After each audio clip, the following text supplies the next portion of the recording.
오늘의 말씀 창세기 34장 13절에서 22절 말씀입니다. 야곱의 아들들이 세겜과 그의 아버지 하몰에게 속여 대답하였으니 이는 세겜이 그 누이 디나를 더럽혔음이라. 야곱의 아들들이 그들에게 말하되 우리는 그리하지 못하겠노라. 할례 받지 아니한 사람에게 우리 누이를 줄 수 없노니 이는 우리의 수치가 됨이니이다. 그런즉 이같이 하면 너희에게 허락하리라. 만일 너희 중 남자가 다 할례를 받고 우리 같이 되면 우리 딸을 너희에게 주며 너희 딸을 우리가 데려오며 너희와 함께 거주하여 한 민족이 되려니와 너희가 만일 우리 말을 듣지 아니하고 할례를 받지 아니하면 우리는 곧 우리 딸을 데리고 가리라. 그들의 말을 하몰과 그의 아들 세겜이 좋게 여기므로 이 소년이 그 일 행하기를 지체하지 아니하였으니 그가 야곱의 딸을 사랑함이며 그는 그의 아버지 집에서 가장 존귀하였더라. 하몰과 그의 아들 세겜이 그들의 성읍 문에 이르러 그들의 성읍 사람들에게 말하여 이르되 이 사람들은 우리와 친목하고 이 땅은 넓어 그들을 용납할 만하니 그들이 여기서 거주하며 매매하게 하고 우리가 그들의 딸들을 아내로 데려오고 우리 딸들도 그들에게 주자.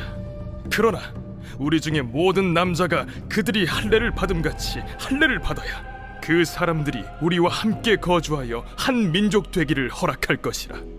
우리의 정체성을 혼탁하게 하고 자꾸만 뒤흔드는 이 세상 속에서 우리 하나님의 백성들은 어떻게 살아가야 할까요? 이제 하나님의 약속대로 야곱의 가족들은 극적으로 약속의 땅에 들어와서 살게 되었습니다. 그러나 얼마 가지 않아서 이 땅에서 자신의 정체성, 하나님의 백성으로서의 정체성을 지키며 산다 하는 이것이 얼마나 만만치 않은 도전인가 하는 것을 정말 절실히 깨닫게 됩니다. 이제 어제의 사건이 있은 후에 세겜 사람들이 찾아와서 이왕지사 일이 이렇게 된 거 우리랑 같이 살자, 우리랑 어우러지며 살자 이렇게 말합니다. 하나님의 약속이니 하나님의 백성이니 이런 복잡한 이야기 꺼내지 않아도 되고 괜한 고민과 갈등할 필요 없습니다. 바람 불면 부는 대로, 물 들어오면 들어오는 대로 그대로 흔들리며 떠내려가며 살면 되는 겁니다. 이때 이제 야곱의 아들들은 이 세겜 사람들을 향하여서 오히려 반대의 말을 합니다. 오늘 본문 15절 16절에 그런즉 이같이 하면 너희에게 허락하리라. 만일 너희 중 남자가 다 할례를 받고 우리같이 되면 우리 딸을 너희에게 주며 너희 딸을 우리가 데려오며 너희와 함께 거주하여 한 민족이 되려니와. 우리가 세겜 사람들처럼 될 것이 아니라 너희 세겜 사람들이 우리처럼 되라. 그러니까 할례를 행하라. 그러면 너와 내가 주거니 받거니 하나가 될 수 있다 하는 그런 제안입니다. 우리 모두는 이 말이 속임수라는 것도 잘 알고 있고 또 이후에 벌어질 비극이 어떠한 것인가도 잘 알고 있습니다. 그러나 우리가 이 속에서 잘 안다고 생각하지만 이 속에서 우리가 깊이 생각해 봐야 할 문제도 있습니다. 과연 저들 세겜 사람이 할례를 받는다고 해서 그들이 하나님 백성이 되겠습니까? 아브라함, 이삭, 야곱으로 이어지는 하나님의 구원의 섭리 가운데 세겜 사람들이 자발적으로 할례를 행했다고 해서 이들이 구원 백성 가운데 들어올 수 있을까요? 우리 모두는 이것이 말도 안 되는 것이라고 생각합니다. 지금 야곱의 아들들은 속임수를 쓰고 있을 뿐이지 진짜로 세겜 사람들이 할례를 통해서 하나님의 백성이 될 리는 없다고 우리는 분명히 그렇게 생각합니다. 우리가 잘 알고 있듯이 할례란 하나님의 백성이 되었다 하는 그런 의미를 몸에 나타내는 그런 예식입니다. 하나님의 전적인 은혜와 부르심이 먼저 있었고 이를 나타내는 하나의 표징이었던 것이지요. 이 할례의 의미는 신약시대로 들어와서 세례로 이어집니다. 하나님의 전적인 은혜와 예수 그리스도의 보혈로 이제 우리가 구원 백성이 되었다 하는 그것을 나타내는 의식으로 우리는 세례를 행합니다. 그럼 이제 같은 질문이 이어집니다. 그렇다면 세례 받기만 하면 구원 백성이 될 것인가?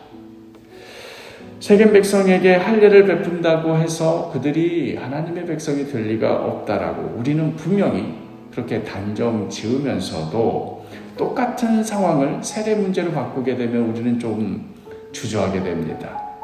세겜 문제는 아무래도 나랑 별 상관이 없던 옛날 누군지도 알지 못한 사람의 이야기였겠지만 이것이 세례 문제로 전환되는 순간 이제 나에게도 해당되는 문제가 되니 좀 더 신중해지는 것이겠지요. 세례 그 자체가 우리의 구원의 근거가 될 수는 없습니다. 결혼 반지 그 자체가 결혼 생활을 유지해 줄 수 있는 것 아니듯이 세례 받았다고 해서 그것이 구원받게 하는 어떤 근거가 되는 것 아닙니다. 세겜 사람들이 할례를 받고자 했던 그 의도는 분명했습니다. 오늘 본문의 21절, 22절을 보면 이제 세겜 사람들이 하는 말입니다. 이 사람들은 우리와 친목하고 이 땅은 넓어 그들을 용납할 만하니 그들이 여기서 거주하며 매매하게 하고 우리가 그들의 딸들을 아내로 데려오고 우리 딸들도 그들에게 주자. 그러나 우리 중에 모든 남자가 그들이 할례를 받은 같이 할례를 받아야 그 사람들이 우리와 함께 거주하여 한 민족 되기를 허락할 것이라. 그들의 말 속에는 하나님의 약속과 하나님을 향한 소망이 전혀 없습니다. 다만 이 할례를 통해서 우리가 얻을 수 있는 이득이 무엇인가 여기에만 관심이 있을 뿐입니다. 마찬가지로 오늘날 역시도 세례를 받고 교인이 되고 교회에 다니면서 여러 종교 활동에 몰두할 수 있습니다. 종교 생활을 통해서 얻는 여러 유익이나 심리적인 위안이 있을 수 있습니다.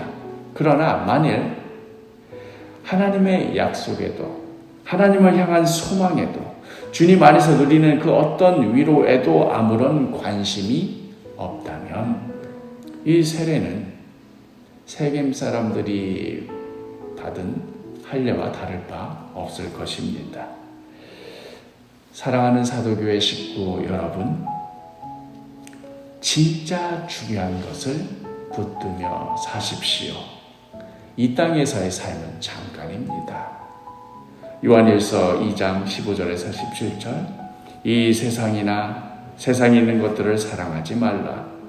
누구든지 세상을 사랑하면 아버지의 사랑이 그 안에 있지 아니하니 이는 세상에 있는 모든 것이 육신의 정욕과 안목의 정욕과 이생의 자랑이니 다 아버지께로부터 온 것이 아니요 세상으로부터 온 것이라.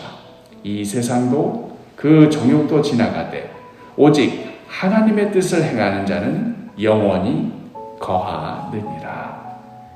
오늘 하루도 주님의 뜻을 구하며 그 뜻을 행하며 살아가는 참된 세례교인, 참된 주님의 자녀답게 살아가는 그런 복된 하루가 되기를 간절히 축복합니다.